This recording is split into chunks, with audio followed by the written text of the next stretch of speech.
Bismillah wa salawatu wa salamu ala rasulillah amma ba'd. Assalamu alaikum wa rahmatullahi wa barakatuh. So, we're doing our video on Frank Turek, and this one is going to be much more easy to review because it's very well. You'll see. You talked about 9/11, then you said it's related to Islam. I'm really interested to know, why do you think it's related to Islam? Well, because the Quran in Surah 9, verse 29 says, slay the idolaters wherever you find them. Okay. Okay, so he quoted the wrong verse. No, here's the thing though. He nitpicked the wrong verse. That verse is actually about jizya, which says that kill them. Well, not kill them, ambush them and force them to pay the jizya if they are non-Muslims, because tax evasion isn't a good thing. But according to critics of Islam, tax evasion is a-okay, man. You can't punish people for tax evasion.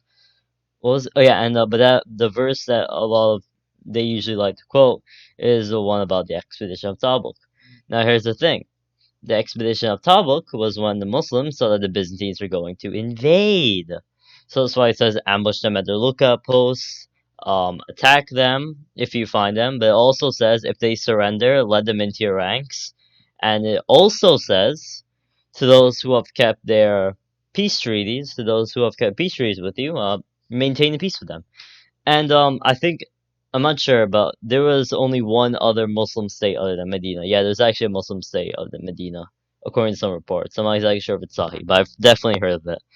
But yeah, it says it's talking about multiple groups you're keeping peace treaties with, and there were at the very most 2 Muslim groups. So it doesn't say keep your peace treaty, keep your peace treaties. So you know what I mean. It's talking about a plural amount of people.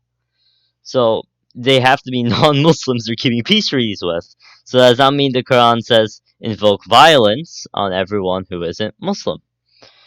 Let's keep watching it. In Surah 8:40 says, strike the heads off the infidels. Surah 8:40 does not say that. You stupid donkey. It literally doesn't. Here's the verse right now. Surah 8:40 does not say that. Okay.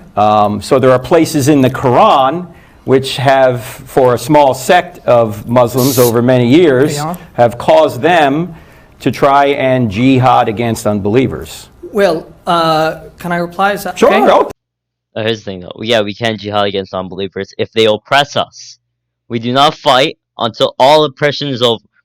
We keep fighting. We keep fighting until all oppression is over, or unless they incline to peace first, as demonstrated in this ayah. Please, okay. Yeah. So actually, the surah the verse that you quoted from surah called Tawbah. And I think that you don't know Arabic, but actually the surah actually is actually about the Meccans. It's not about Meccans. This was actually after Prophet Muhammad sallallahu alaihi wasallam took Mecca. The what? The Meccans, people in Mecca. You know what Meccans are. You're trying to criticize Islam, but you know what Meccans are. At least be a little knowledgeable on the religion. All right. Okay. And actually, when the Prophet actually conquered Mecca, and he actually put like a pardon for all people in there. And then after that, because there were a lot of what's it called? Idols. Yes, in Mecca. Around the Kaaba. Yes. So they were given 4 months in order to take everything they have and go out of the sanctuary or the city of Mecca. So actually, it's related to that certain time. And before the Prophet actually died, he was in debt to a Jew in Medina, actually, the city that he was in. So it's not actually related to that at all. Otherwise, the Prophet would have killed the Jew who was like his neighbor in there. So this is what I'm trying to say. Well, sorry, my question is not related to my. No, that's good, Abdullah. I'm glad. Is his actual name Abdullah? He's just calling him Abdul, like LCP calls people Abdul. I think it might actually be his name. Frank Turek does seem to have a level of dignity about him, unlike CP.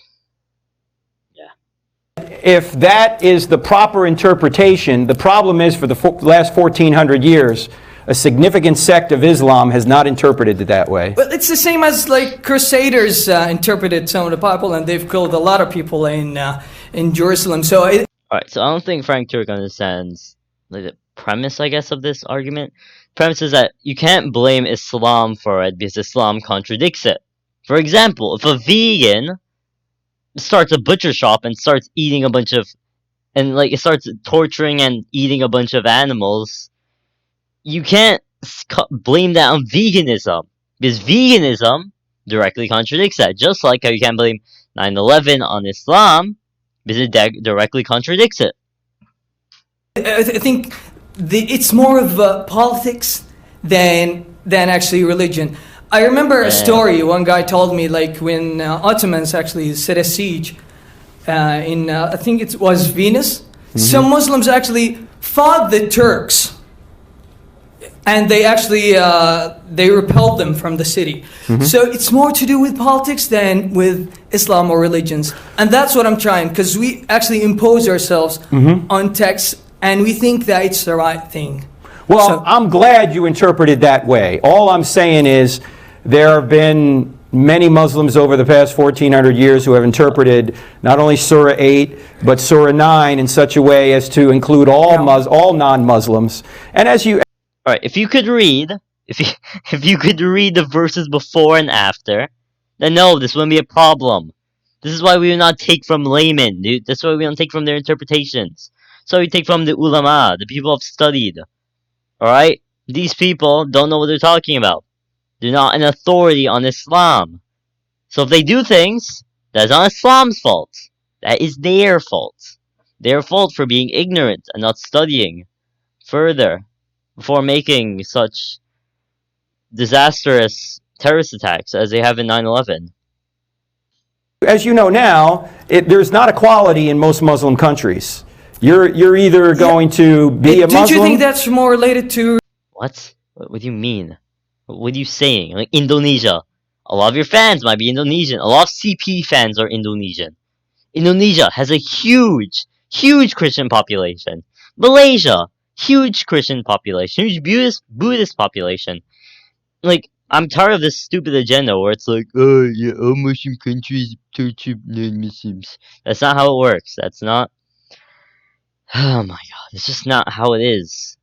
It's just such a stupid narrative. And if you go to those countries, you see that's not the case.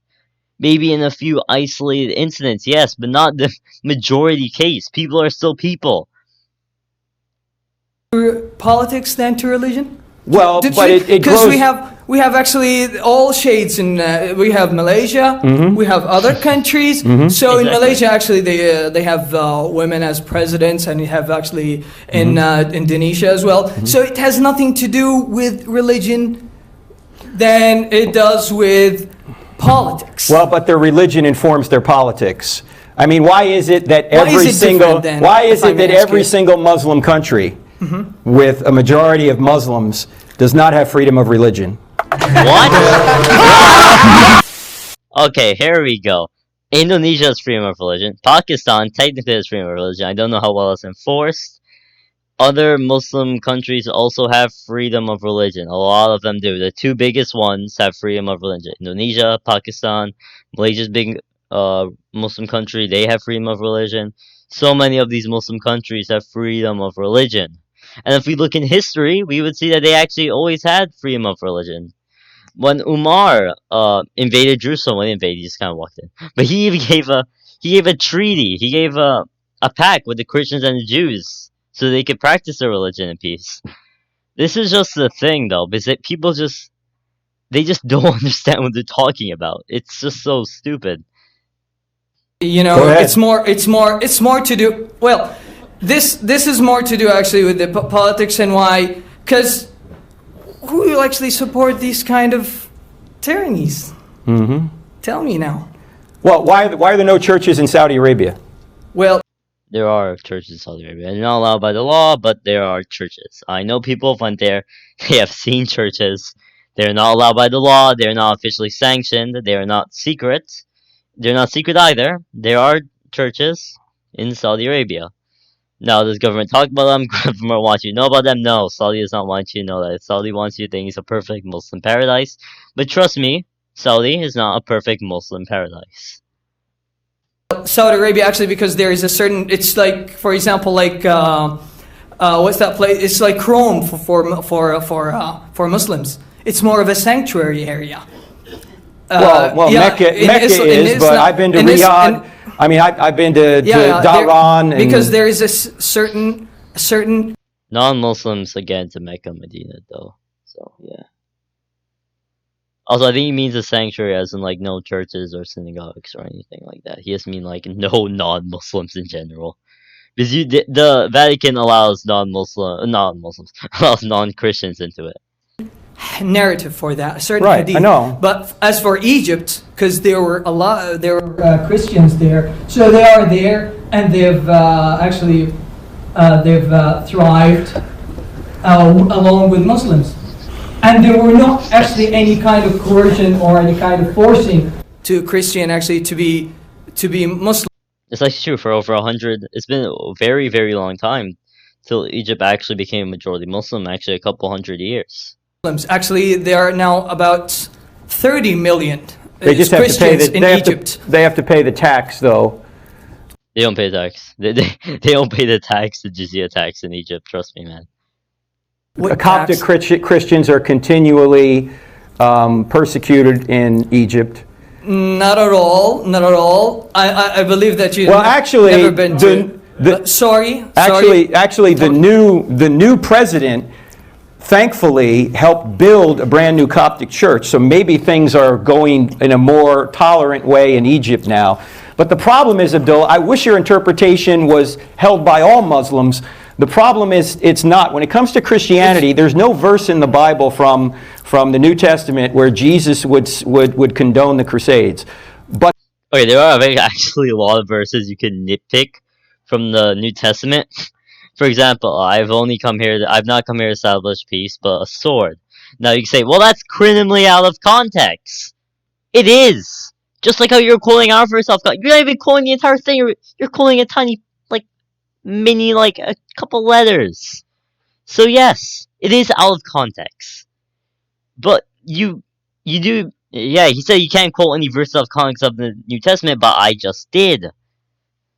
So there are a lot. You could take anything out of context. You could take Harry Potter out of context. You could take, I don't know, anything. It's just so ridiculous. But there are verses. Yeah, and that's what I'm saying. Actually, There are verses I know in the Quran, though, that people can use and have used for jihad. But I wish. Jihad. There's nothing wrong with jihad. All right, mate.